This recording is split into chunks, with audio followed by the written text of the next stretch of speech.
All right. Good morning, good afternoon, good evening, depending on where you are in the world. My name is Jamie from MoveUp, and I'm going to be your host for today's session.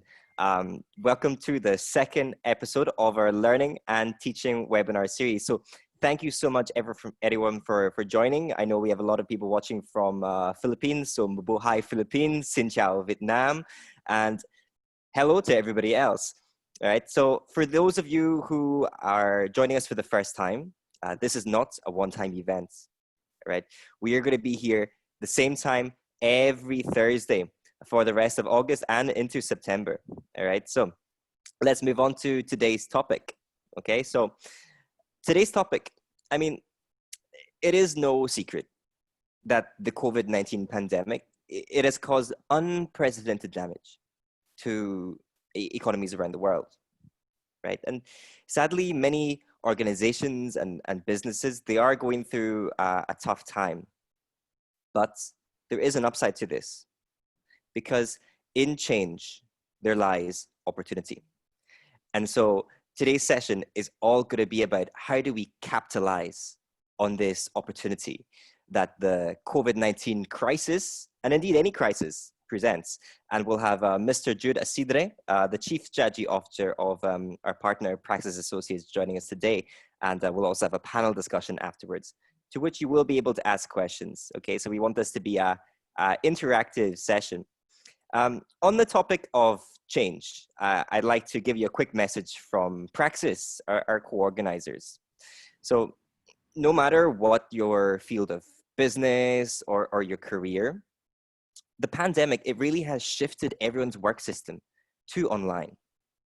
So if you guys out there, if you need some help with your virtual meetings, if you need help with your webinars, if you want to host a webinar like this or virtual conferences, please do reach out to PRAXIS and they will give you a free consultation. So all you need to do is drop an email to info@praxis.ph, or you can head to their social pages for some more info. So we've got many teachers and educators joining us today. And you'll probably notice I'm doing a little too much, we call it TTT, which is teacher talking time. So next, I'm going to ask for a little bit of interaction from you guys in the audience. Okay, and to do this, we have one simple step. Okay, so take your mobile, or you can open another tab in your browser. What to do is head to menti.com, and then you enter the code 8426727. You can also scan the QR codes on the screen.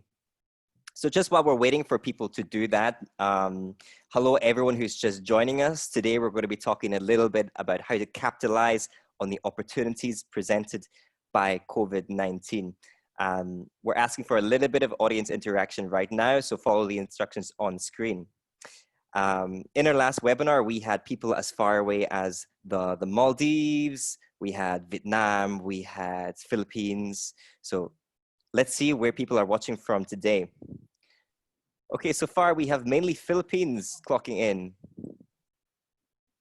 5 from the Philippines so far. 7. Last time we had people from Maldives. I'm sure I saw someone from Nepal. So please guys, do head to menti.com and put in the code 8426727, because the next question is going to ask you a little bit about your expectations for today's session. All right. Okay, let's move on to the next question. All right. So the next question is, so we can find out a little bit more about what exactly are you guys expecting from this session, okay? For example, maybe you're expecting a certificate. You will get one later. I'll explain a little bit about that some more later, right? So in the text box, right, what are you expecting to gain from today's session? For example, my expectation is I hope we can discuss about how the COVID-19 pandemic has given opportunities in the learning and development sector. But maybe that's cheating, because I know we're going to discuss that later. Okay, excellent. So we have one coming in on bridging the digital divides. All right, any more? We have new learnings. Okay, I can tell you there'll be plenty of learnings from this session. Know more about some digital opportunities. I can tell you that Jude will be speaking a lot about that. Some tips for online learning. We will be covering that also. Get access to more free courses. Okay, that one I can tell you a bit more about later. All right, so now we've got set some of your expectations. We've got more coming in now. Be acquainted with some of the new teaching strategy appropriate for the new normal. Enlarge.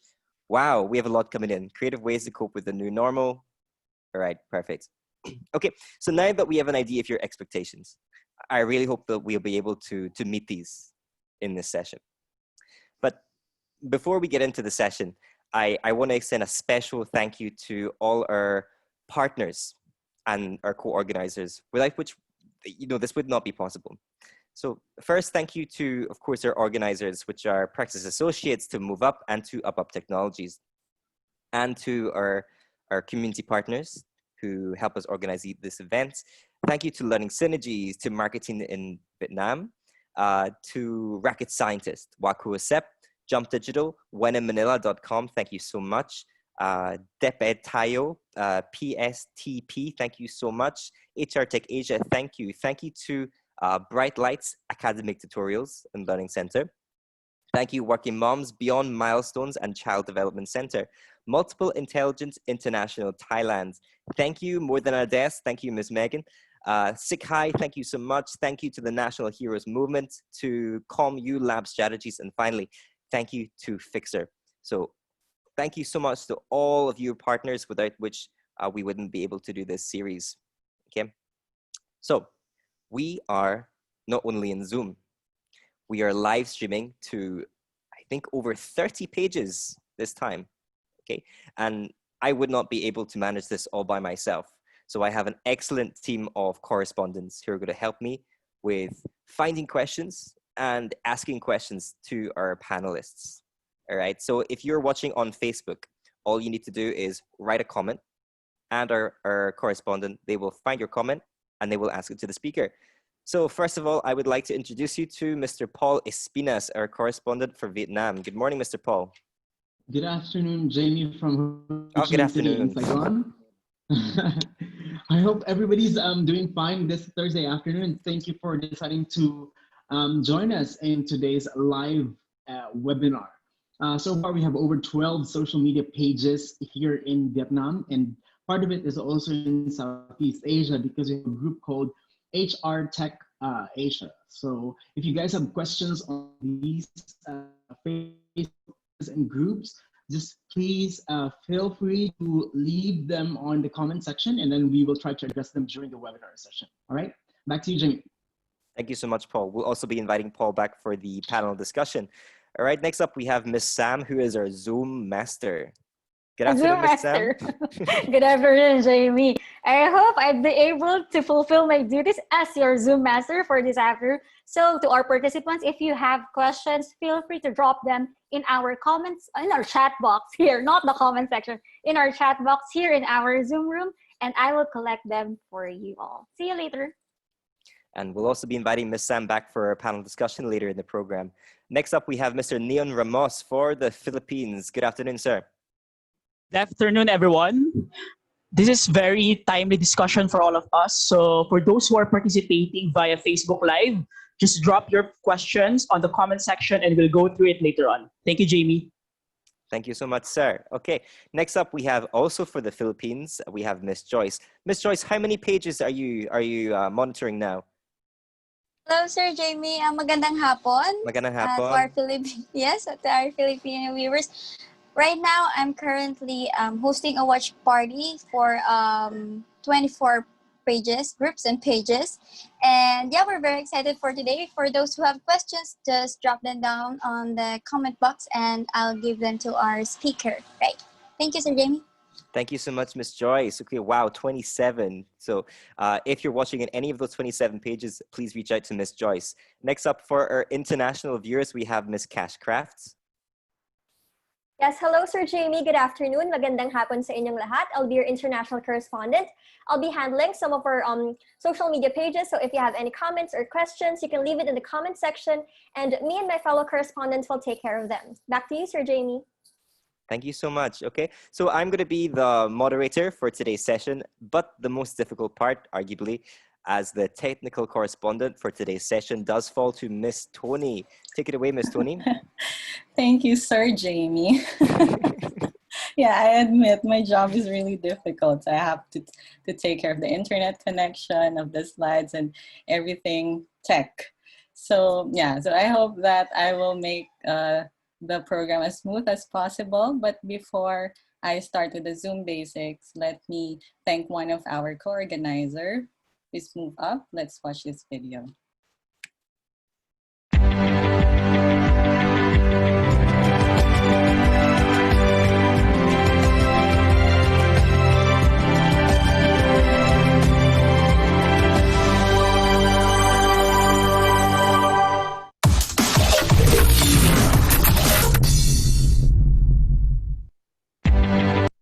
Okay, so let's proceed with Zoom basics. So the first one that's very important in our session for today is the mic button to mute or unmute your mic. And I saw that there are a lot of comments in the chat box that they can't hear the audio. So if you can go to this button, select it, and please join your audio. If you still can't hear anything, you can test your microphone and speaker and let us know if you can hear anything. And then the next one is the video button to show or hide your video, the chat button to launch the chat box. And the next one is the reactions button to show your reactions to the speaker. And for the house rule, so that everything will run smoothly, we ask everyone in the Zoom room to kindly mute your mic and turn off your video while the session is ongoing.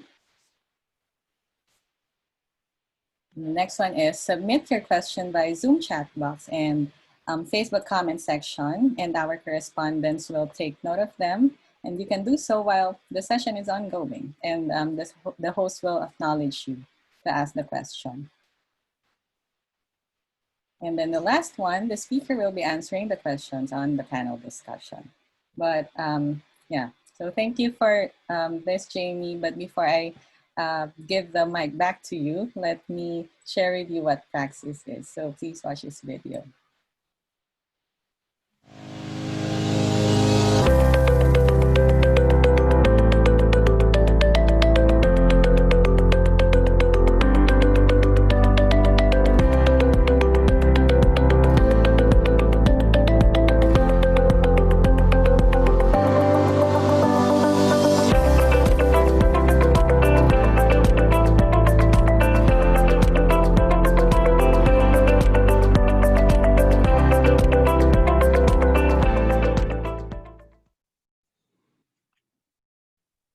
All right, thank you so much for that, Tony. Okay, so before we move on, I'm going to ask for one more interaction from you, the audience. So if you're watching on Facebook, if you're watching in Zoom, you open that comment box, okay? My question is, are you ready to learn? If you're ready to learn, write for me, ready, in the chat box. Are you ready to learn? Write for me, ready. Ready, we have 1, 2, 3, 4. All right, super. So I would like to move into the heart of today's session. Okay, so our speaker for today, Mr. Jude Acidre, he is the senior partner of PRAXIS Associates Philippines with a long time involvement also in public service. He's had an opportunity to establish and develop linkages and good relationships with clients and partner agencies and organizations.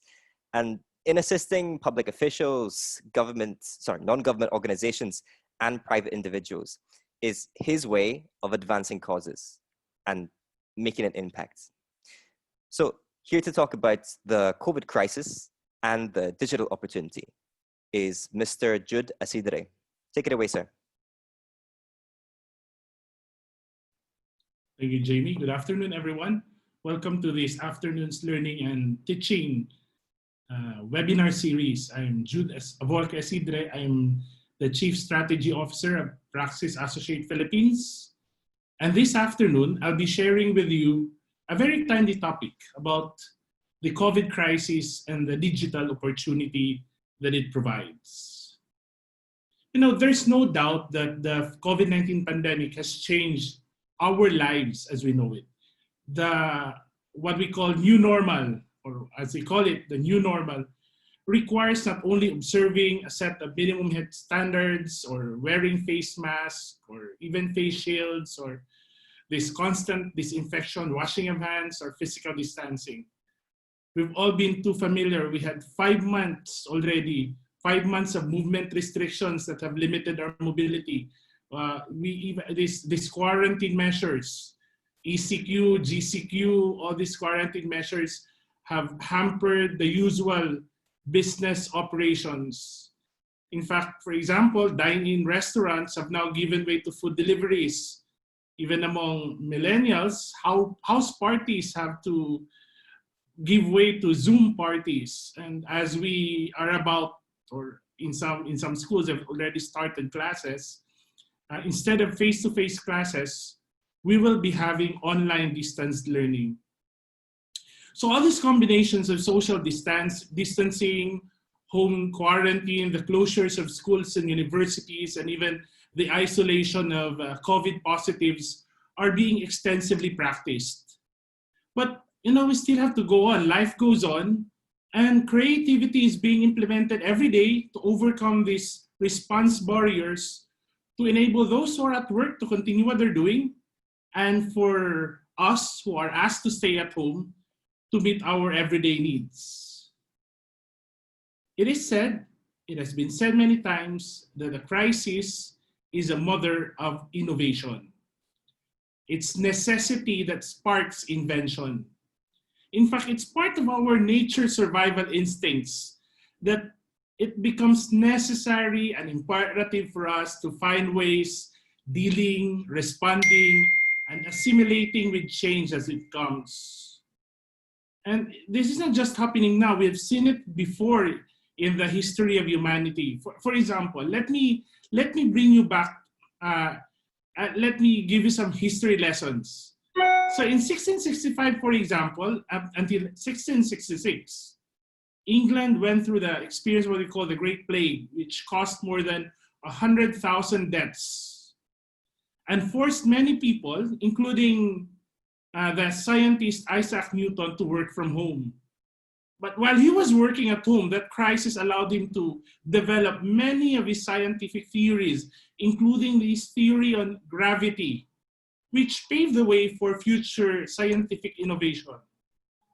Another experience, like another episode, would be between 1873 and 1896. The United States went through the Great Depression. But during those years, it was when we invented the incandescent bulb, steam turbine, and refrigeration.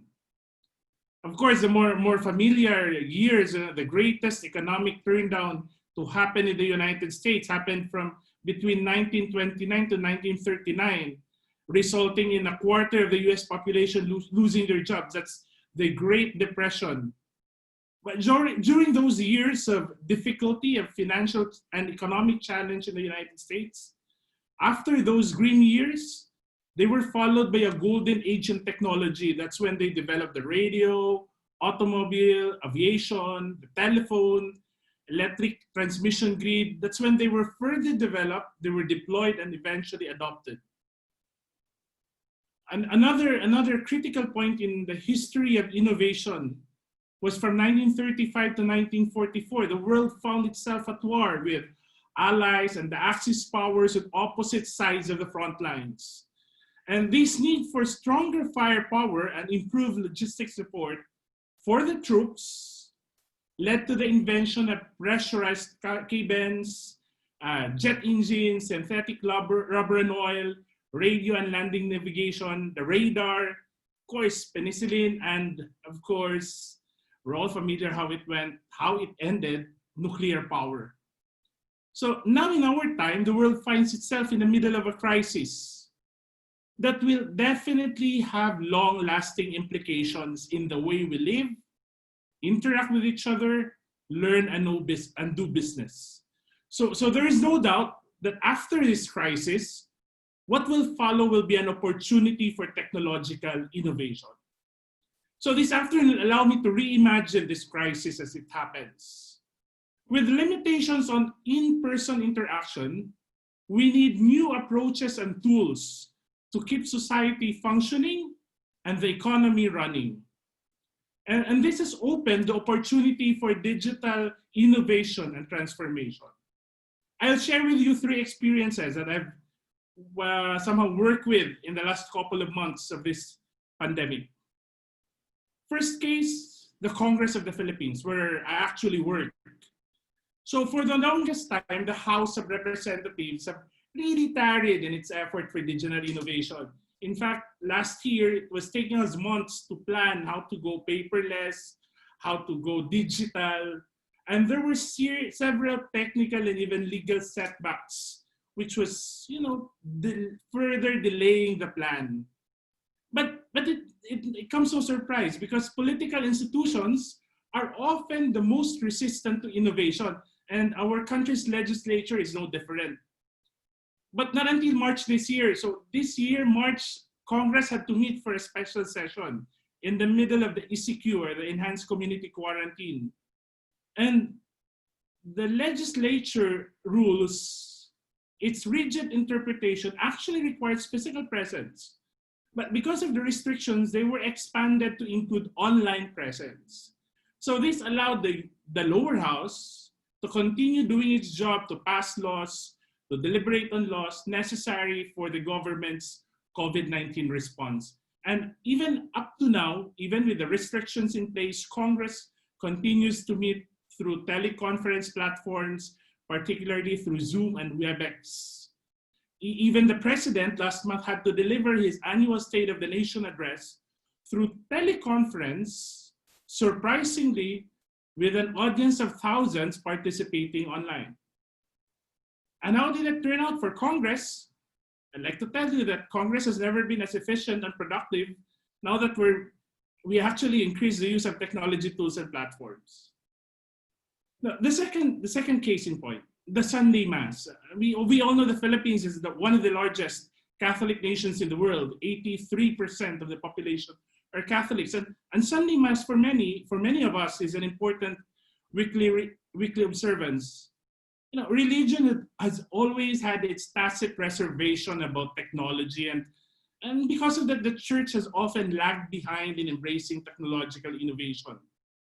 But with restrictions on religious gatherings, pastors, parish priests have to find innovative ways to shepherd their flock, including live streaming Sunday Masses.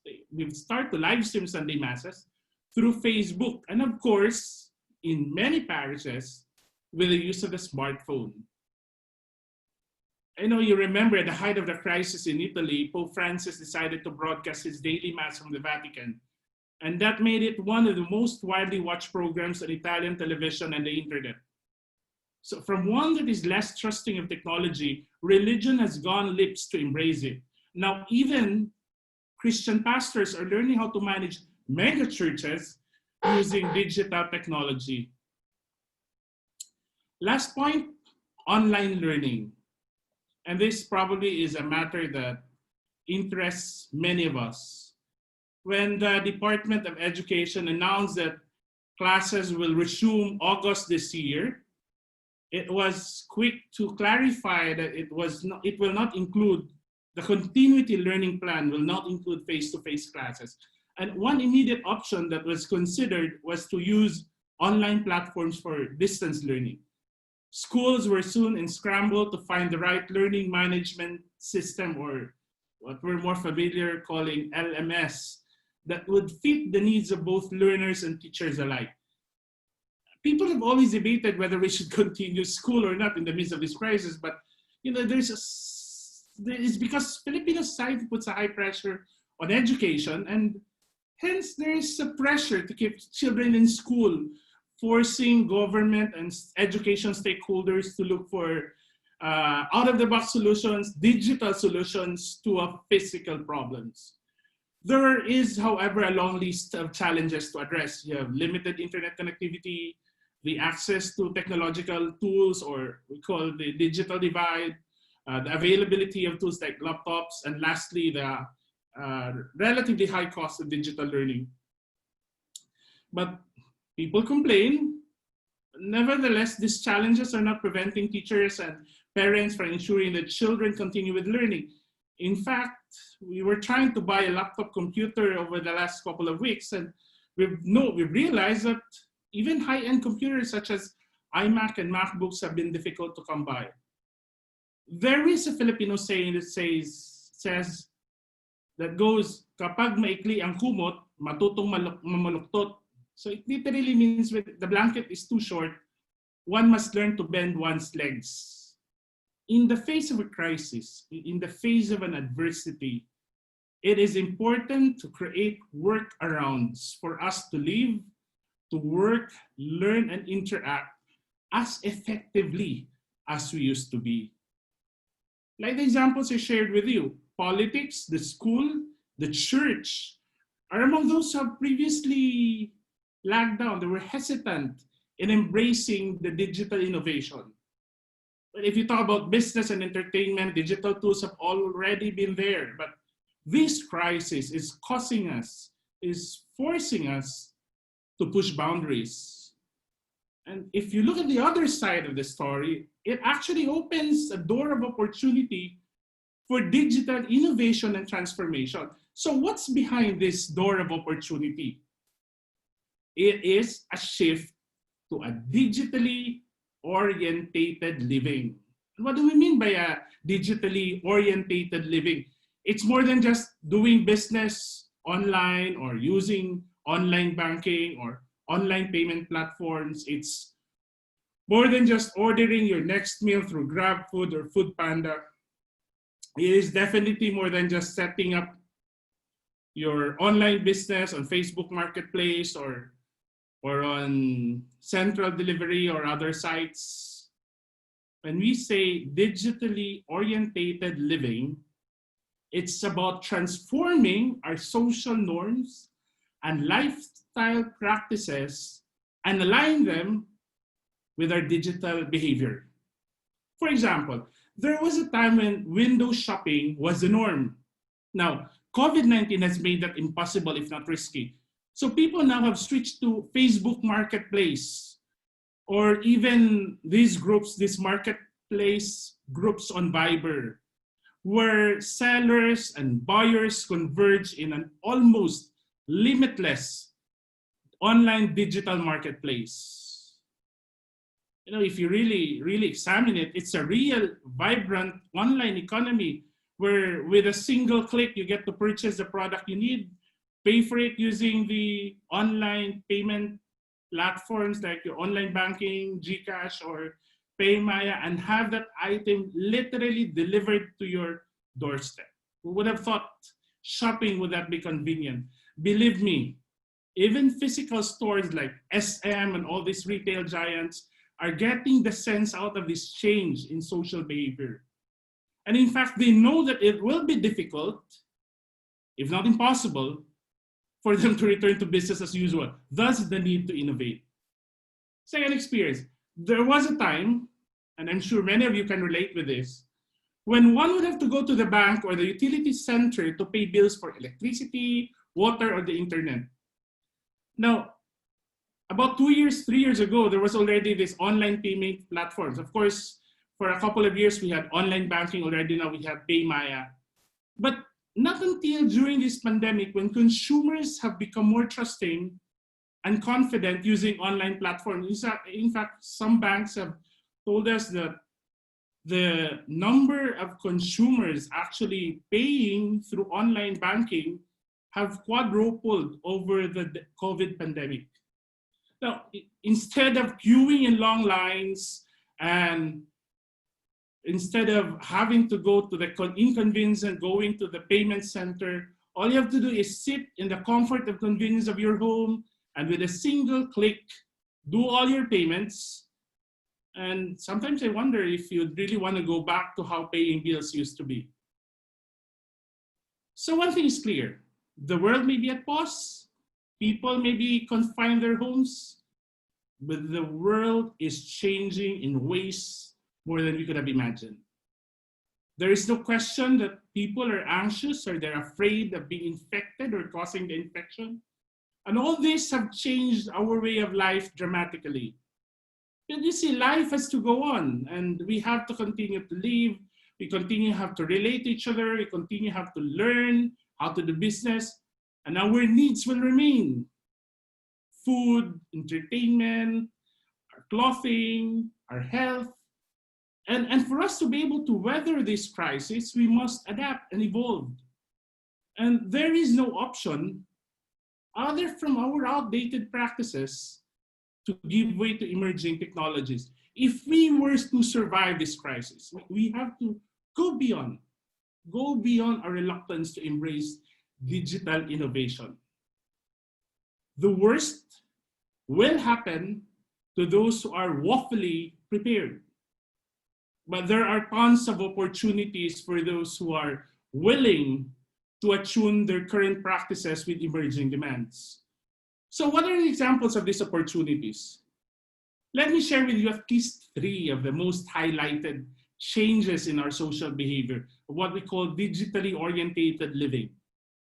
First, work from home. We all have this social expectation that you go to work, and there's this clear social delineation between the workplace and the home. And now the crisis has brought all these two together. And with the improvements in digital collaboration and the availability of more sophisticated digital tools, like to believe remote workplaces will be a thing of the future. Now, one's limited to freelancers. When you say before work from home, it would mean either you're freelancing or you're a part-time internet-based worker. Now, business companies, even corporate giants, I remember Ayala Corporation even announcing that they are looking at working from home as a long-term option for their employees. Second, I call it grabification. You see, there was a time when we say grab, it's about getting your next ride-sharing app, ride-sharing service. Grab was about car sharing. Now, that's history. Grab has evolved into a plethora of online solutions, from food, grocery deliveries, bill payments, and even e-currency. If you go to 7-Eleven and you'd have to have your Grab credits reloaded, you have to check on the Click app, e-currency. That's how Grab has actually evolved in the last couple of 5 months. The use of omni-channel commerce has reached a point of no return. I don't think that trend is going to reverse itself. And to survive, business enterprises will have to learn how to blend the physical and the digital. Thirdly, entertainment. Until COVID-19, digital content providers played second fiddle to the broadcast giants. If you want to talk about mainstream entertainment, it will have to be broadcast. But in the last 5 months, notwithstanding the other political and current events that had happened in the country, all these have reversed. With YouTube, Netflix, and other streaming services, more and more people are tuning into online-based entertainment platforms. And you see, this is not an isolated case. Even the film industry is realizing this change, and that probably explains why many film studios are now skipping the cinema release and pushing new film releases to streaming services. So these are just 3 examples, but have no doubt about it. As boundless as the limits to digital technology, so are the opportunities that come with it in its. You see, if there's one thing that digital technology has actually changed, it has made the user the consumer the king, and understanding their digital behavior have made it easier for technology to adapt to individual wants and needs. When this crisis is over, it will be difficult for people to let go of the steering wheel of their digital experience. Business leaders must be ready for this transformation. The need for digital platforms and experience will continue to even accelerate further in the future. Why is this so? Because the COVID-19 pandemic has presented us with a unique opportunity to make digital transformation essential, urgent, and critical.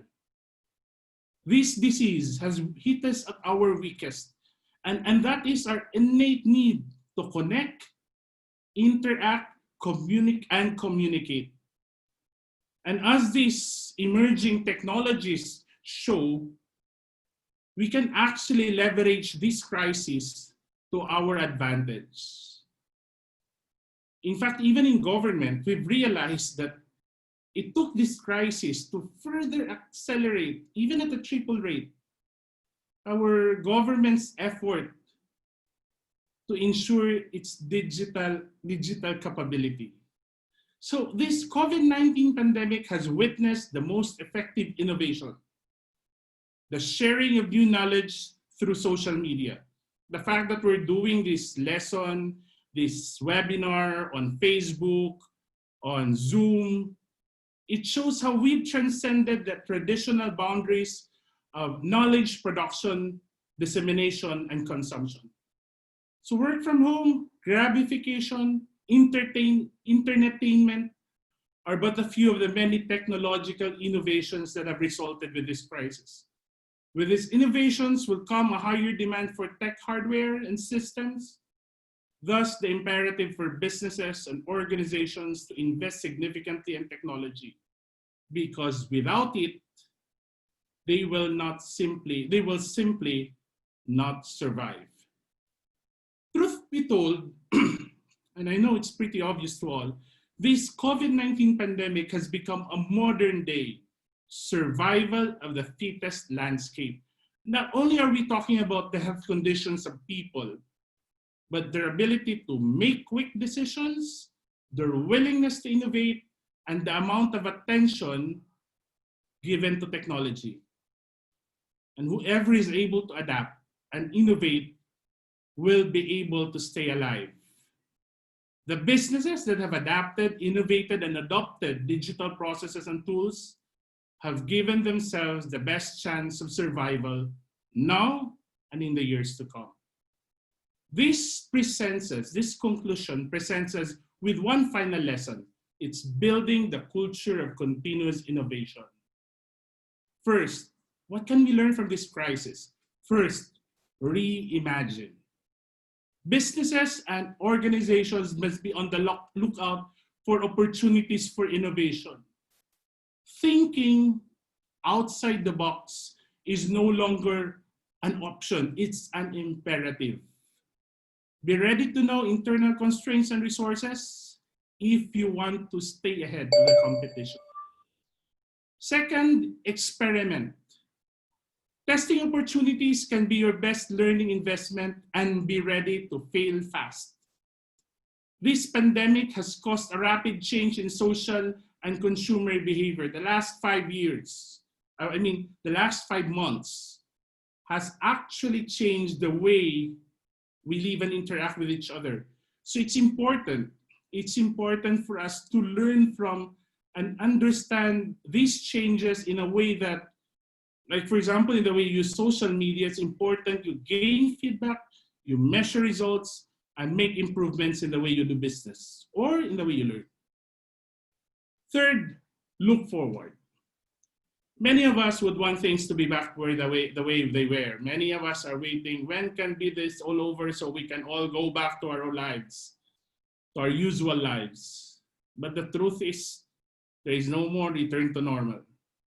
Society is being reshaped permanently, and the behaviors we developed in crisis will outlast the pandemic even well after the restrictions are lifted.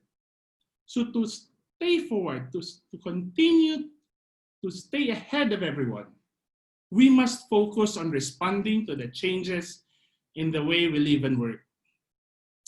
There is so much to gain and learn from this time of crisis as we look forward to a time of plenty. Of course, we all hope that this crisis, we all hope and pray that this crisis will end sooner and not later. And we are all certain that with technology, with science, with medicine, this global health emergency will eventually end.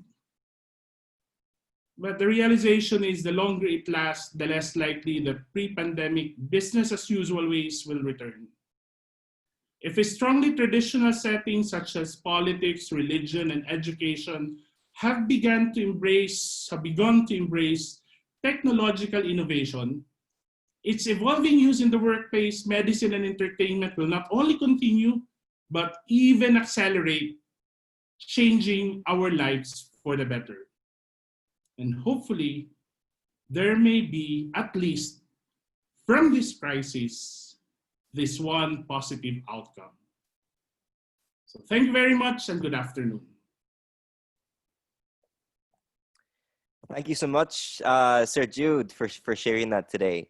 Thank you.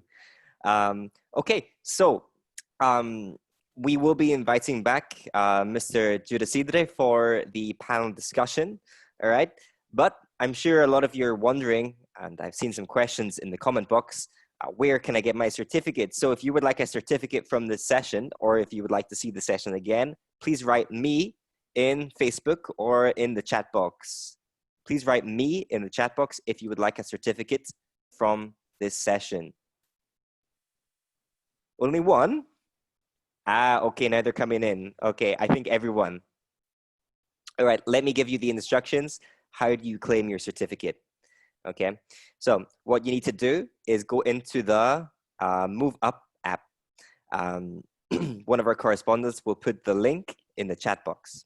Okay, once you're in the MoveUp app, you can head to our special channel, which is called Learning and Teaching. This is a channel we have created specially for educators in MoveUp. So later on this evening, Mr. Jude's talk will be available there, but also you can access the webinar from last week, and you will also access the webinar from next week. All right, so how to claim the certificate? You need to pass the quiz with over 70%, and then you get the option on the app to generate certificate. All right.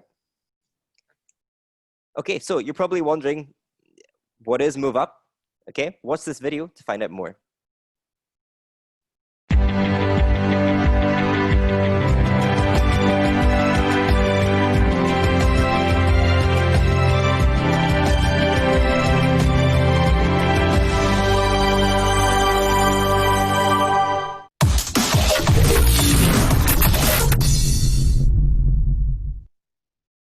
And I have some other good news for everybody. We are, in addition to the Learning and Teaching webinar series, we are also launching a second webinar series called HR What's Next. So this is for HR business leaders to share some of the practices that are happening post-COVID in the HR sector. All right, you can head to our social pages on MoveUp, UpUp app, and Praxis for some more information on this one. So, HR, what's next?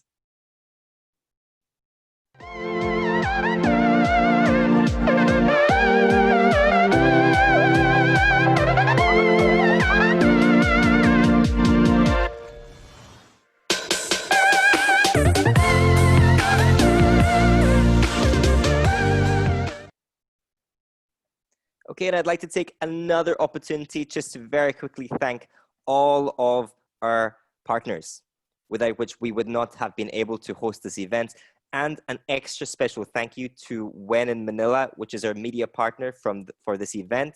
So we'll be right back after this message from When in Manila.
Okay, so I'd like to invite back Mr. Jude Acidre, the Chief Strategy Officer of PRAXIS Associates Philippines, for our panel discussion.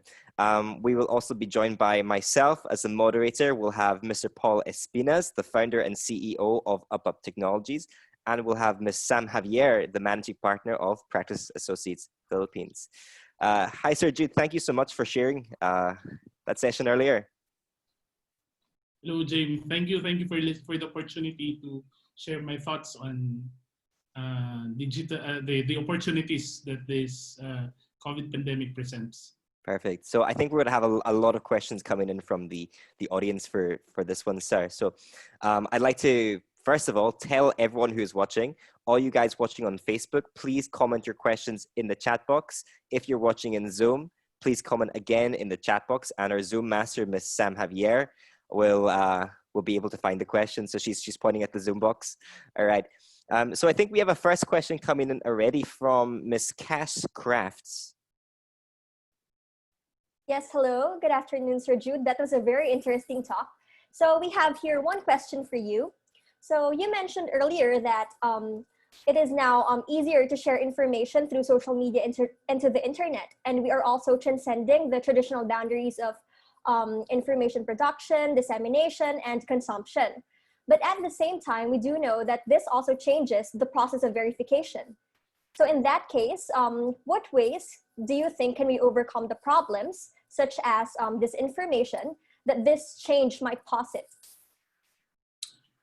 There are people who really think that fake news and all this misinformation, social media is the greatest threat that we have in this time of shifting information continuums, just to say that.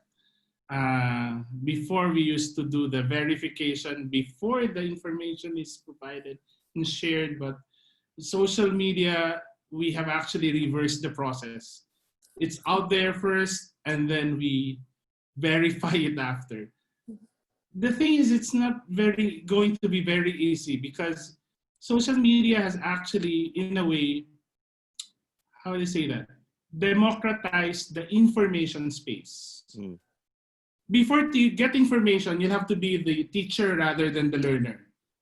To be able to have your views on television, for example, when you watch the news, you can actually expect the other person opposite behind the tube to actually know what you're thinking, but social media has made it possible.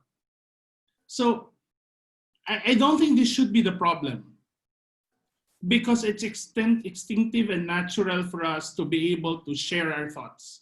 Now, there are two things which I think are very critical though. First is, of course, there is the technology, and I'm sure Duncan probably knows, Jamie probably knows more about this. There's actually a technology available for the certain algorithms that allow us to track false information and in the process actually prevent it from spreading further, or calling for online or embedded fact checks technology on social media. There is a technological solution. I'm no expert about that, but I know there is a technological solution for that. Second is, nothing beats digital literacy. I think as we form students or learners from elementary, we should start telling them that with information comes responsibility. And I think that's the aspect that's lacking, or probably that's what's wanting in the way we have evolved our information continuum, is inculcating in people that there's a certain degree of responsibility in sharing what you do.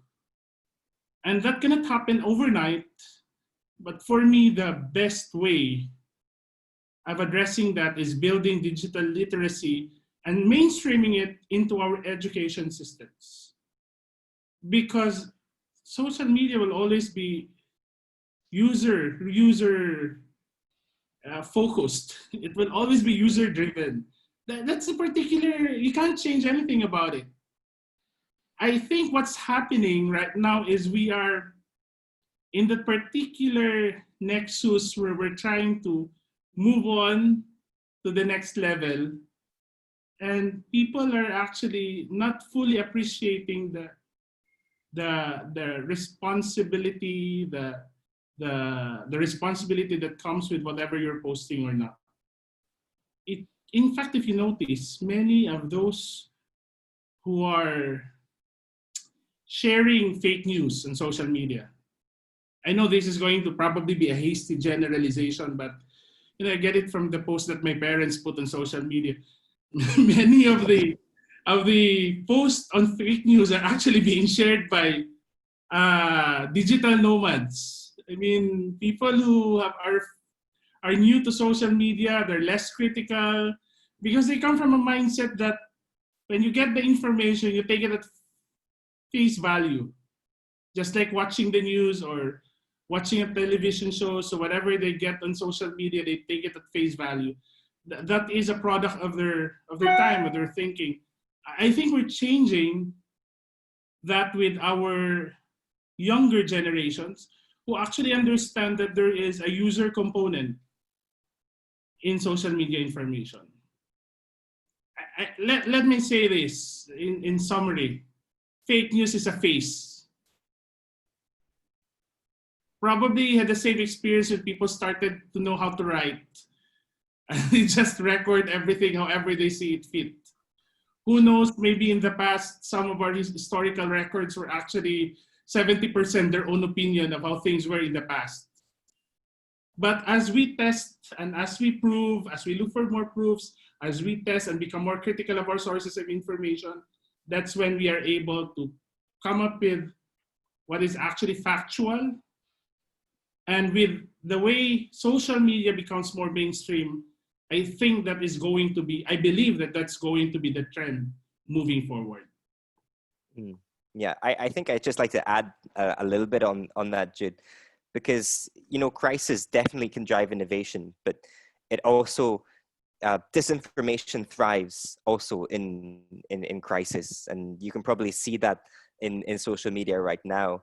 And I think that disinformation is almost becoming a pandemic in and of itself, right? So before, you've always had misinformation, but with the advances of technology and targeting and automation, disinformation is spreading a lot more, almost like a pandemic. And I would say, in my opinion, the greatest way to fact check is yourself, right? You're right, there are technologies that can do this and can achieve this, but you are your own best fact check. So if you see something on social media and makes you think, wow, that's crazy, think for a second, might that really be true? Google's your friends. That would be my advice on that one. Miss Sam, Miss Paul, Mr. Paul, do you have anything to add on this one? Yeah, Jamie, it was just last year when I taught media and information literacy to senior high school students. And in fact, in the Philippines, it's part of our curriculum for senior high school. But as a teacher, I know that we have to start young, really young, because you can't really control which age group gets the chance to access or hold on to gadgets, right? We have to start them young. So, but we can't really, add another subject in the whole load in our grade school curriculum. So what we need to do is integrate these essential lessons into each subject there is. So that's just my take, yeah. Sure. Mr. Paul, do you have anything to add on that one? Yeah, I would like to add a little bit more on the platform side of things. There's always a big question on whether what Facebook or Twitter can do to actually help address these types of concerns. It's, as Jude mentioned, it's basically democratizing information, allowing everybody to share their thoughts, share information. In Filipino context, it's basically amplifying chismes. That's what social media allowed us to do. And that really is right now what's happening in a lot of places, not only in the Philippines, but also in different parts of the world. I think on the platforms side, I don't think that they do not listen to these concerns. They're doing their part as much as they could. There are certain approaches that the platforms, for example, Facebook, launched and focused on. Their algorithm is on, say, creating niche groups.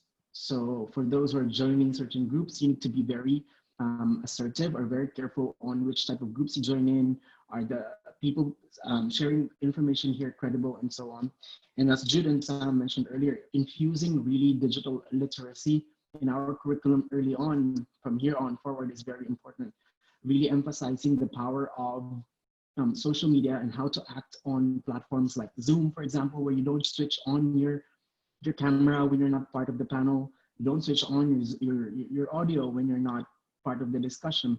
And your role really is as a listener. And I think the other part there is also re-amplifying the power of curation.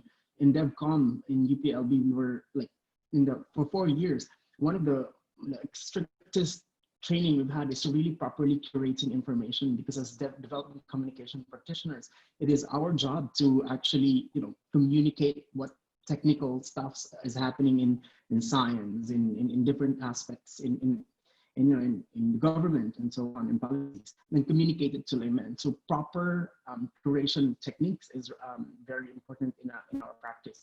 And I think part of the digital literacy campaign that Jude mentioned earlier, if it's going to be in our education, curation is way, way important. And again, as I mentioned earlier, the power of joining, groups and choosing groups that are credible to help you actually have smart conversations, incredible conversations on certain topics. I think one of the things that also needs to be highlighted here is, the difference in rural and urban places. I came from Masbate in the Philippines. So there's a huge difference in how this problem will be addressed in mainland, in Metro Manila, or in places like Masbate, where I'm from. So yeah. All right. Thank you so much for that, Paul. I think you told me before you had a question for Mr. Jude also. Yeah, which is actually, before I ask that, I just wanted to have a quick shout out, because my teachers in the elementary were watching, and they're sending so much love on social media. I wanted to greet Miss Jeanette Romblon, Miss Ave Dalanon, Miss Mylene Capile, and of course my mom, who's like commenting on all my watch parties. Hope you guys are doing well back home in Masbate province. So Jude, I just wanted to highlight one thing on your presentation, which I love, because a lot of people are so frustrated with what we're going through right now, and really just shifting that notion on why is this happening and so on, to more of like what can be done here moving forward is very powerful, I think, to have a more positive mindset on what's to come. So I wanted to highlight a little bit more on what are the possible opportunities in rural places in the Philippines, to be very specific, where I'm from, like Masbate, and how should businessmen like myself, or political leaders will address these types of opportunities in certain areas in rural places in the Philippines. Actually, one thing that I really top of mind and listening to your question is one platform that I can actually think of is two actually. Lazada, just to be fair, I will cite 2 examples: Lazada and Shopee. See, Lazada and Shopee, all these shopping sites have first actually removed the geographic boundaries of business. Well, of course, it's a challenge right now that we don't have our how they say that, LBC and all these delivery services are actually delayed because of the limitations on the restrictions on mobility, these freight services. But come to think of it, with Lazada and Shopee, you don't have to be in Divisoria anymore. So anybody from Visayas to Mindanao, from Apari to Visayas and Mindanao can actually get the same product at the same price, literally sent to their doorstep. And they have the same access to products, the same that anybody from Metro Manila has. That's the first thing. The second thing is they've actually opened the use. They've actually, you know, broken. They've actually changed the normal way to start a business. When you say you're starting a business, you used to think of a store, a physical store, and you'll have to have your own inventory and all these things. But with Lazada and Shopee, all you have to, you just have to, what do you say that? Set up your merchants page, fulfill the what do you call this? The requirements, fill out the form, create the merchant's account, create the merchant's account, and then you can start selling your merchandise. I'm realizing this, I'm remembering this because there was a time I was looking for face masks and we ran, gloves. And I ran out of gloves and we couldn't find anything. This was about 2 months ago. And we got someone from Shopee. And when we got the bill, we realized that the store was way in Zamboanga. And they had to bring the gloves from Zamboanga back to Manila. And then we actually had to send it back to Davao. So if there's one thing that is really how it's impacting and it's how it's changing the way we do business and live, it's that, you know, from my political science background, I call it democratizing the digital space. It's allowing everybody, how do you say that, an equal opportunity and equal access to varied sections or varied sectors of community life, business, or second, learning. The way we're doing it right now is just the example that we want. Entertainment, you have these vlogs. Anybody can be an artista. Before you want to become famous, you have to go to the broadcast. You have to be in ABS-CBN or GMA, to the talent center, and then you just have to be pretty witty. And sometimes the more ridiculous you're even on YouTube, the more followers you get, diba? I mean, it has changed. It has opened the space. And I think the last factor that's very critical is the smartphone. Because the portability of the smartphone has actually changed the internet from being a passive tool to an active tool. I am from the dial-up age, and I know what it means to get connected to the internet. It means that you don't have incoming calls because your line would be busy. Second, you have to wait for midnight because that's when they have the promo that you get unlimited internet. In the morning, it's rather costly.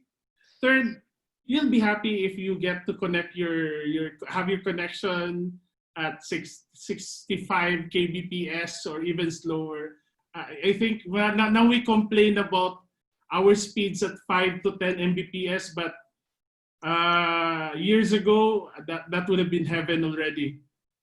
So it's really that's how the internet when I was growing up. But now I have the internet in this machine, which actually is probably as fast as some other computers, or even faster than some computers, literally in my own pocket. And that's why I can choose the entertainment I want. I can choose what I need to buy. So finally, the borderless and the equal access cyber economy or cyber community now has a physical key, and that's your smartphone. And with smartphones becoming more and more affordable, even at the rural areas, you'll be surprised. People there may be farmers, but they have these affordable smartphones that allows them to check YouTube, for example. And even if you notice on YouTube, there are many vloggers who are actually from the rural areas.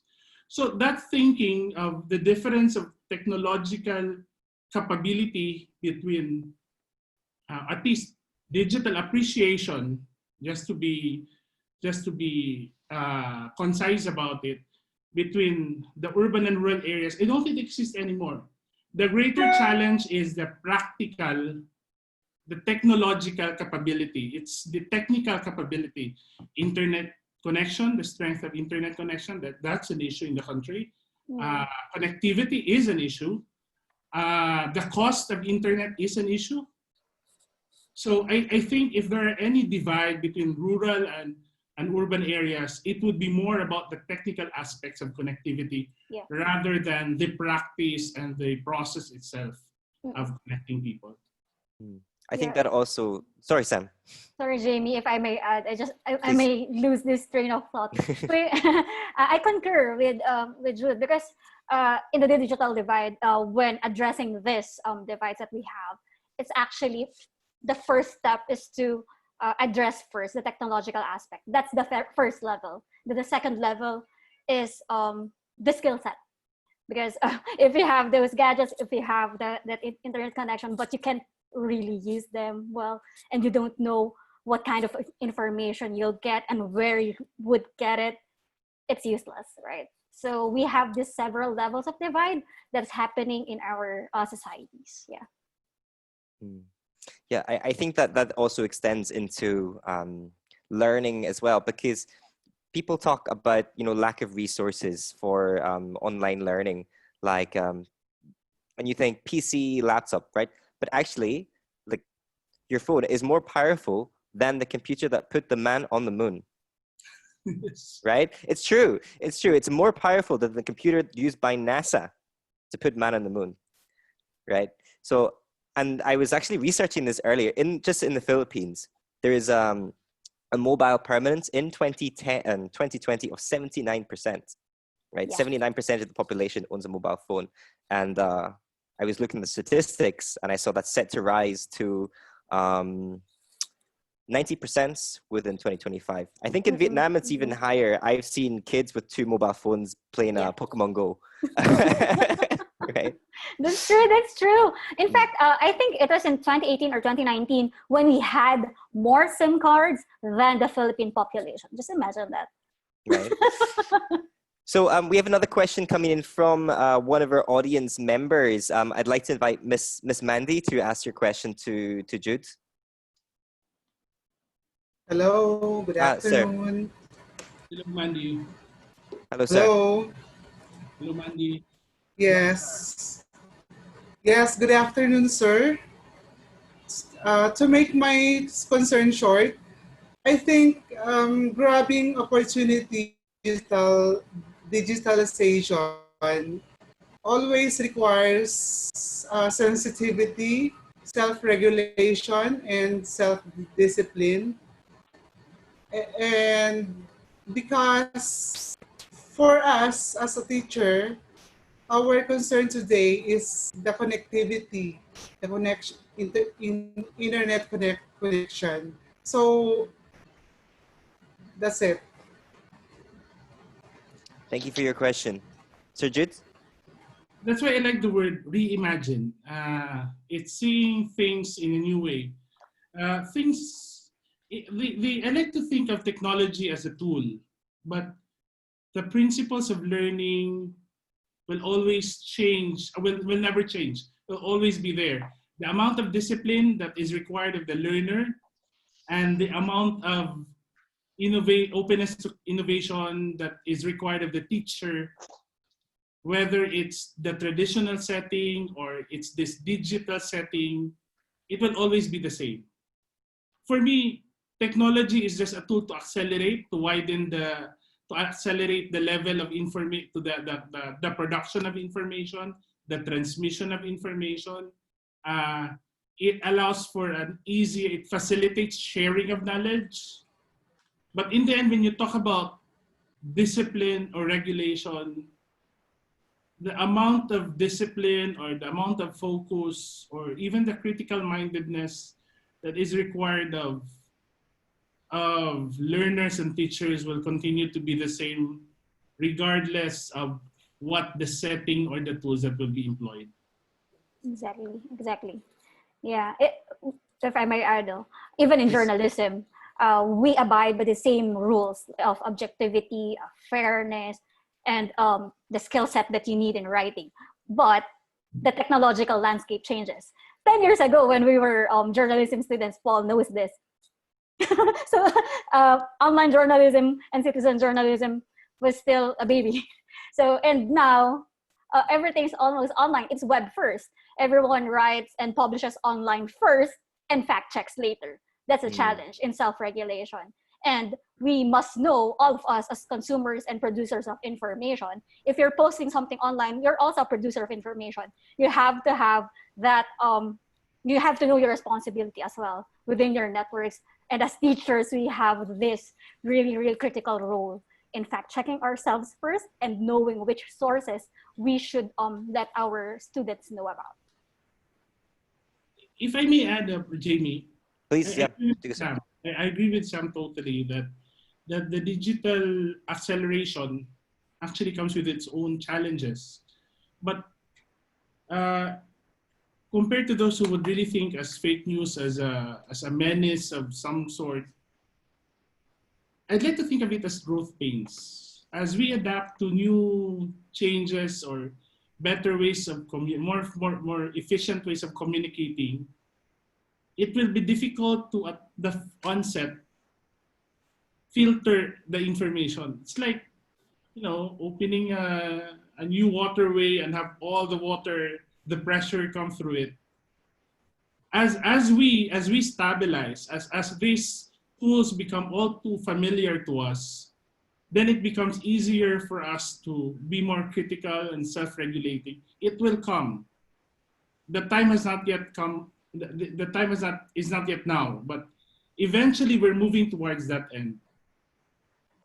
We probably just have to, that's where education comes in, where digital learning comes in, digital literacy.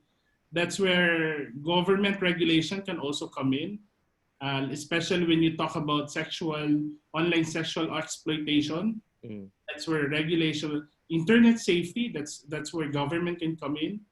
But then again, these are all unfamiliar, so to speak, unfamiliar territory for many. So that will eventually change as people get a firmer grasp of the technology and the change in the environment that they find themselves in. Yeah, I think we have another question from Mr. Paul from our social pages.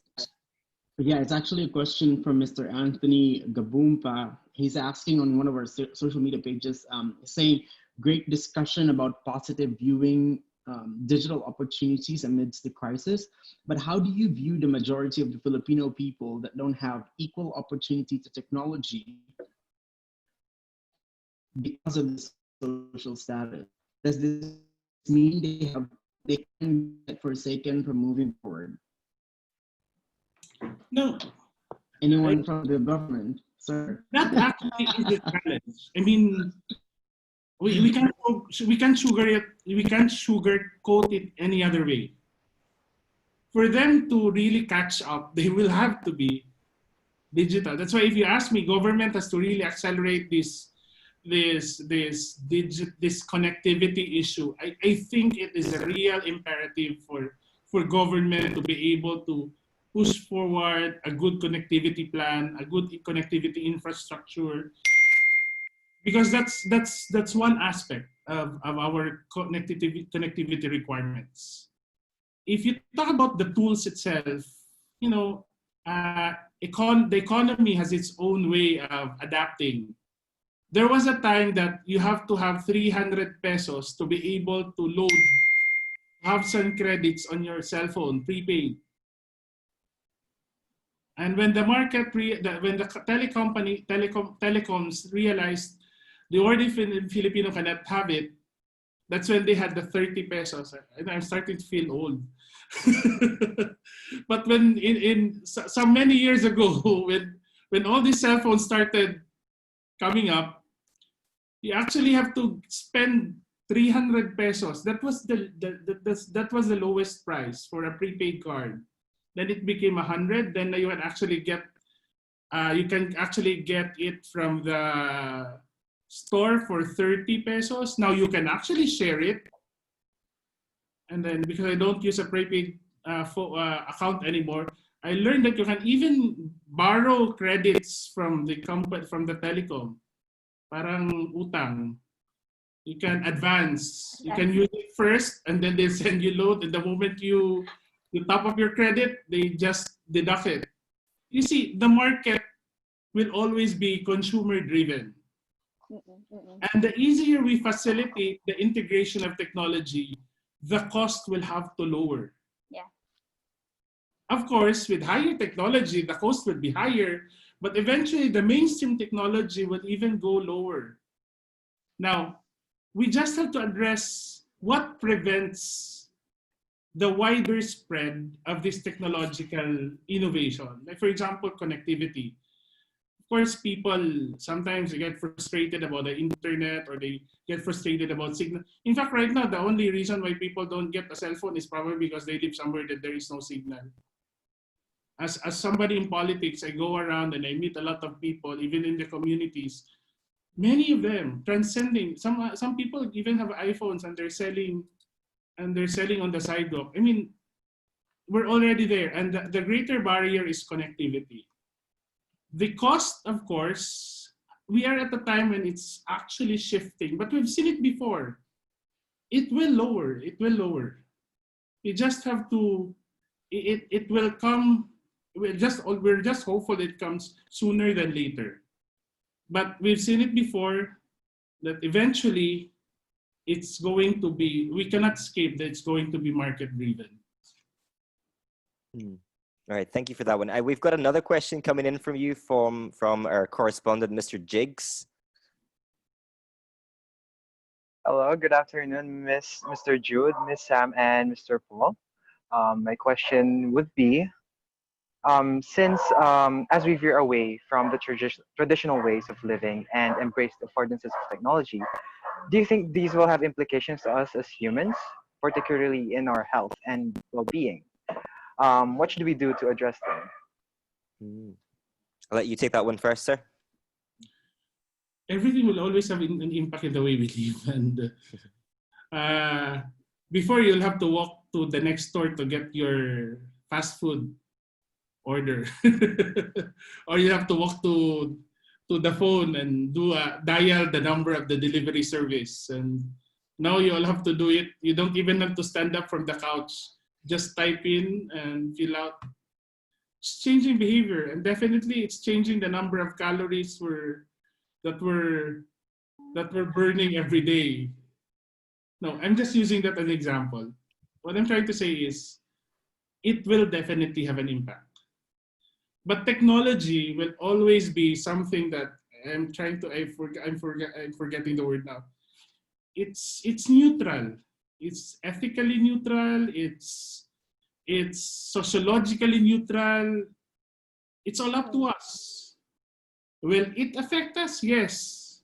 The direction of the impact, or the quality or the extent of impact, is not defined by the technology. It's defined by the user. I think the far more important question is, how far are we willing to change our behavior? Or how far are we going to hold on to the usual ways of doing things? What is going to be non-negotiable for us? Or which part of the way we live, interact, and work would remain true as they used to be? Because technology will not dictate that for us. Sometimes people think that it's technology that changes the way we live. It's the way we use technology. If you really want to be very focused about it, it's the way we use technology that's actually changing the way we live.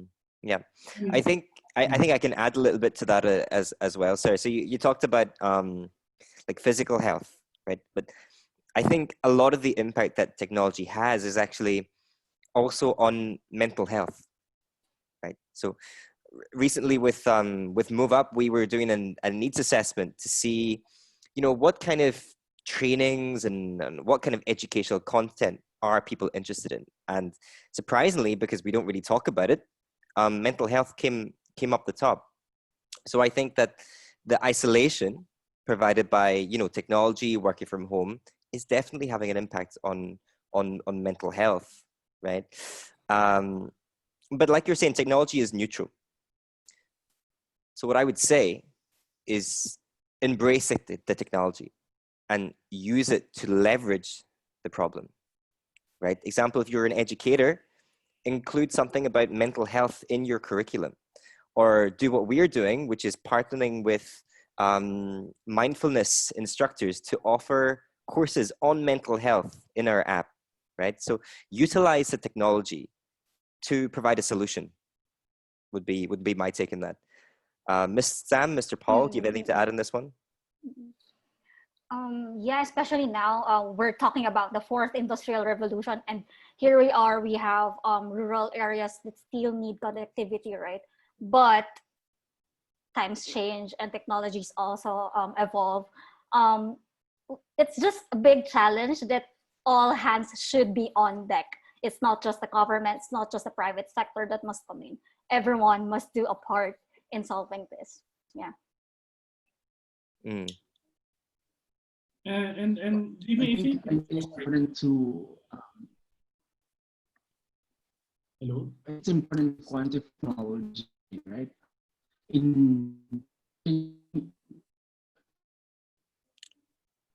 Hello, Paul, you're breaking up slightly. Do you want to start that one again, Paul? Oh, all right. I think it's important to quantify technology, right? I think in the Philippines, for the conversations context, is really just technological adoption and the basic, most like probably automation, so to speak, version of what technology is all about. If this conversation is happening elsewhere, for example, in Singapore, it's a different, really definition of what technology is. It's on machine learning platforms and technologies that learn on its own and basically grow on their own. But as far as the conversation is concerned on automating things and that side of what technology is and where the Philippines is at this point, yes, definitely we see in economies like the States, Europe, where they've encountered automating things and utilizing more digital platforms in their daily processes and systems, that there was an impact on the mental well-being and even physical well-being of their people. And how they've addressed this, you can already see on how they structure their organization. Their human resources department, for example, has a specific role only for well-being. So this we will see also in the Philippines as we go through the same process they did 10 years ago, once they started utilizing technology for automation purposes. Super. And I think Mr. Jude, you had another comment you wanted to add on to that one. I just want to add to Paul. I think he's right. In many countries, they're already ahead of us because their education system have actually shifted now to knowledge creation and knowledge application. And when you start the cycle, knowledge production can only grow exponentially. While we are still trying to memorize multiplication tables, our neighbors are actually already creating algorithms on their computer as early as the 5th grade. Now, that's one way where we can actually improve ourselves, the focus on knowledge creation, especially in learning. I think this is a challenge for educators, and I hope many of those listening or watching us right now are teachers. I think it's a challenge that everybody should step up to. How do we encourage knowledge creation? Because technology actually is a product of knowledge creation, and its continued expansion and its optimal utilization will only depend on even more information that is created.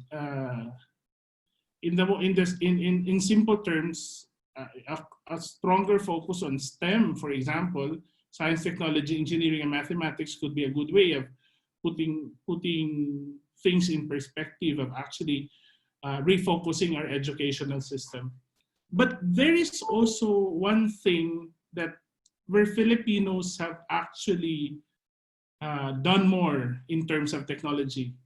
It's the cultural and sociological assimilation of technology. We have done, while we may lag in the scientific and the application, technological application, you see the fact that, even social media is able to bring families together in a country that is constantly in diaspora. Not only worldwide, but even within our country, there's a lot of in-migration. And our ability to, I always find it amusing, to say the least. I have friends who are priests who are now starting to see how they can actually live stream their services using their smartphones. And you can see how rudimentary it is in some cases. Or you have teachers using Facebook Messenger to send out assignments and do the learning process. These are all very amusing things at the start, but you see, Filipinos are very good with assimilating technology at the context of our societal and sociological realities. And put together, actually, I think innovation can even be, our capacity for innovation will actually be stronger. Even this, correct me if I'm wrong, the prepaid, the ones that you can get, you can top up your phone or your prepaid number for, even prepaid phones, actually, I think they first had their first, and they came first in the Philippines. They came about first in the Philippines. Because in many parts of the world, when you talk about cell phone before, mobile phones before, it would mean having a postpaid account. But in the Philippines, we actually mainstream prepaid accounts. When I was in the US, I couldn't know what a burner phone is. And then they realized a burner phone is actually a prepaid account. So that is a response to a sociological reality. It's adapting technologies to our means. Of course, as Paul mentioned, the higher challenge is how can we stop being users but actually producers of technology? And I agree with him. It's important to also look at that perspective of not only consuming technology, but of actually improving on it, producing even higher levels of technology. And I hope many of the teachers we have right now would really want to take up the challenge. Because especially if our Filipino kid can spend hours typing my grade 5 nephew just texted me today that he has finally made a game, created a game on his smartphone. And I said, like, I couldn't even use all the apps on my smartphone. So our kids are learning faster than we are, the younger generations. And the teachers have to step up. We have no choice. We have no choice. I think, Jude, I'd like to, because we spoke a lot about the challenges of online learning for teachers. I wonder if we could maybe just dwell briefly on some of the pros that, we as educators can focus on, and, how do we leverage digital technologies for online learning? What are the good parts of it? I like the word you use, leverage. Technology is never meant to replace everything. You see, there has been some debate, especially with the continuity of learning, that I've even asked them that why is it that we're limiting ourselves to online? When we say continuity of learning, especially in the context of the COVID pandemic, they're all like talking about how to go online. So it cannot be done because there are online challenges, there are technology gaps, there are connectivity issues.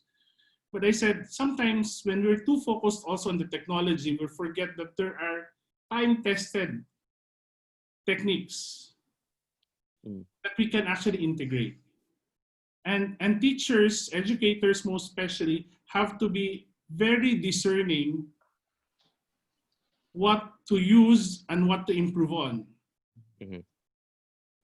We don't want to make people think that for you to continue learning in this time, you have to be online. You can still be offline. And actually, one of the best ways to actually download the app that we have. Thanks for the promo. Weave through the physical. It's like that. Yeah, I agree. Grab, for example, all these technologies like Grab, before the pandemic, we have Airbnb, all these services have not made a niche, have not accelerated their consumer base, their market, simply because they had an innovative technology, but because they actually leveraged on real life, everyday circumstance. Like Grab. it's integrating the digital and the physical. You have your need for food delivery, and you have your business, and you have this online solution that integrates them together. And for educators who think about how do we move forward learning in this COVID pandemic, in the midst of this COVID pandemic, the challenge and the opportunity is to be able to weave together. And there are a lot of tools available. It's not only how do you call this? It's not only online lessons, but even like, for example, just your modules, instead of printing it, and people now are talking of how to print it, just send them to Facebook Messenger and have them download it as PDF. I mean, there are many tools.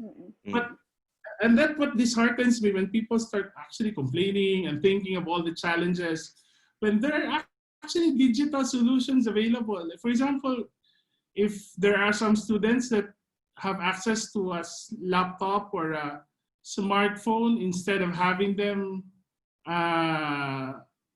actually print out the modules, why not have them distributed in the form of a portable document format? I think the key here is adaptability, right, Jude? Yes, right? yes. Because I mean, I think learning online can be just as effective, if not even more effective in some cases, than offline learning, but only if it is done well and adapted to the stakeholders, the students, the teachers, and also the tools that are available. So if you try and take I remember when I was in university, I had to sit through 3-hour lectures, right? You take a 3-hour lecture and you just do it on Zoom. That's your online learning. Of course, it's not going to be effective, right? So like Jude's saying, we need to embrace things like asynchronous learning, like how we're doing in our MoveUp app, again, a promotion, but you know, and embracing trends like micro-learning, because you know, millennial and especially Gen Z have a short attention span. So rather than having them sit it through a 1-hour lecture, why don't you chop it up into blocks, and then they can consume that in their own time. And then you can have a little bit of synchronous content to complement that. One of the things that I'm very inspired about this campaign that we're doing for this webinar series is that how much like response we get from the teachers all over the Philippines. And just for this webinar alone, for example, we have over 300 people who registered online. And I think this is one step. I grew up in Masbate, where VHS was high tech. There was one VHS in the school, and teachers had it so that they could show how a solar system would look like when they teach about dinosaurs or whatever. These are shared for the entire school back when I was little. But what I'm saying is really at the core of it right now, especially in a of this transformation. And I am very inspired as someone coming from a rural place in the Philippines, that teachers are actively seeking new ways and tools and means on how to adapt into these changes that are happening around. Yeah, I think that's my point on that one. Super. So I'm being told we're running a bit short on time. So what I'd like to do is invite our keynote speaker and our panelists to share a final word and farewell. We'll start with our panelists and then our keynote speaker. So Ms. Sam? Yeah, for me, Jamie, as a teacher, it's really going back to the basics, going to our learning objectives, going back to the philosophy of education that we're espousing. If it's social reconstructionism, if it's essentialism, it's everything that will make up our foundation. The technology is just there. It's our tool. It's just an aid. So you really have to go back to your big why and why you are teaching and what kind of lessons, what types of lessons, what morals we want to impart to our students. Thank you, Ms. Sam. And Mr. Paul, if you will. I live in Ho Chi Minh City. I'm not a teacher. I'm a businessman. I'm in digital marketing. So I've seen an economy like Ho Chi Minh City, like Vietnam, that's pretty much a little bit behind in the Philippines when I first moved in here. and really transformed and grew into something that is so interesting, not only for the region, but for the world to look into on how they've made this miracle economy here.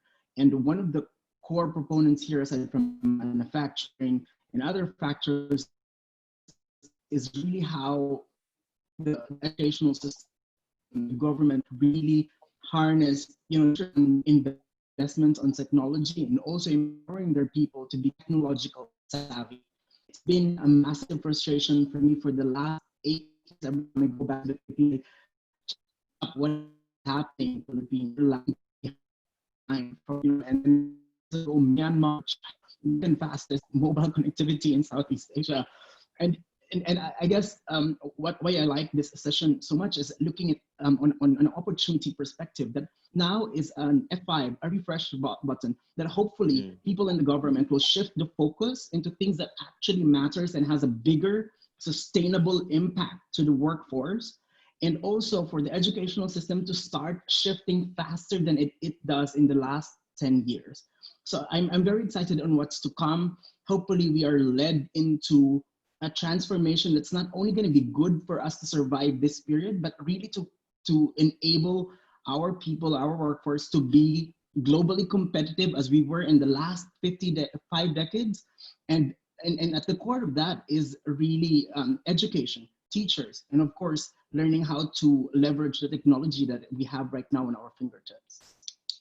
Thank you so much for that, Paul. And finally, I'd like to invite our keynote speaker for today, Mr. Jude Acidre. I'm not a technology expert. I'm more of my background's really sociological and political. So I remember when I like to cook. And whenever I'm at a loss of what to cook, how to cook something, many years back, my first impulse is to call my mom and ask how we should cook all these dishes that we had at home because I live away from my parents. And now I don't have to disturb my mom that often when I need to cook. All I have to do is just get on YouTube, look for simple, look for the cooking videos, and Cooking for dummies. learn through it. You see, I think that is the opportunity that this COVID pandemic presents. And that's the reason practically why I chose the topic about the digital opportunity that the COVID pandemic has presented. We have lost a lot in terms of productivity, of competitiveness in business and the economy in the last 5 months. But if you also see how much we have actually went of our way to innovate and to build an existing technology and actually improve our the willingness to embrace towards having this digitally orientated living in the last 5 months, sorry, you'll be amazed.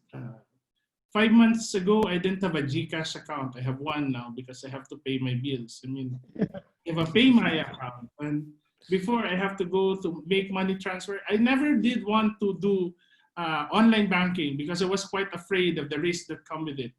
But the circumstances have changed. And we have been placed at the crossroads in history when whether we will push back, we will hold on, push back, or simply go with the flow and embrace the opportunity that there is. There is no doubt we want this pandemic to end. But the question is, can we continue living for the next 5 months and just expect to be the same people we were before this pandemic happened? Technology could be our best friend this time. And it could be a game changer, the way economies, societies, governance, and even politics have evolved. Especially in the next, now, just to end, politicians, where I work, we're all used to going around. Because when you think about politician, your first impulse is to talk to the people, talk to your constituents, go around, attend meetings, where then even sometimes you would probably do it, an email would do, but you just have to find a way to meet with people. Now we are forced to innovate. We are forced to find ways of connecting with our constituents. And you know what's the best part of it? We've learned to solicit feedback. We've learned to listen. We've learned to be more discerning about the realities. I may not speak for many politicians, but I speak from experience.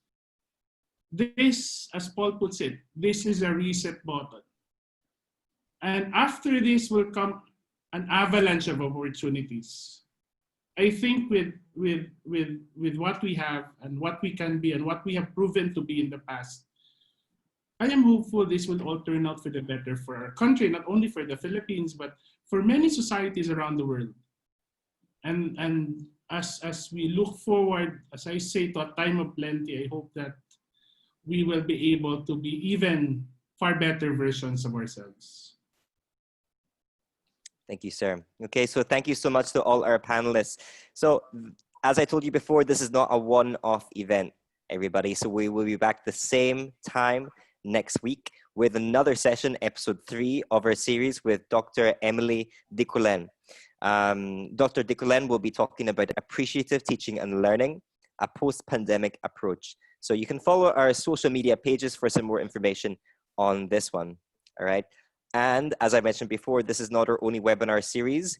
If you are working in the HR sector, please do also follow our social pages for more information on our HR What's Next webinar series, which will be starting on Tuesdays, all right? So we spoke about how to claim your certificate, all right? And whilst we were speaking, the course has become available in the app, right? So this course is now available in MoveUp. How do you claim your certificate? You can either go to moveup.page.link / get-app, right? Option 1, or you can just go into Google's Play or the App Store and search there.